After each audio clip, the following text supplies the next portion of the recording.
puntahan na natin ang airport issue. Ayan na, ayan na. Okay.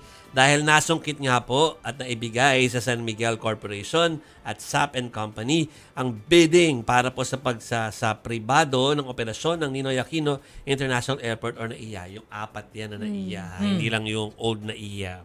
Apat na terminals. Nangako ang San Miguel na mas i-improve nila ang pasilidad at operasyon ng NAIA sa nakalimitan nga po yung naisasama sa listahan ng mga worst airports sa buong mundo. Handa raw magbigay ang San Miguel ng 82% ng kita nito sa gobyerno. Tinatayang kikita ang gobyerno ng 36 billion pesos kada taon sa kanilang pong public-private partnership sa San Miguel. Nangako naman ang nasabing kumpanya na gagawin nilang world-class po iyang NAIA at sigurado magbe-benefit dito ang gobyerno.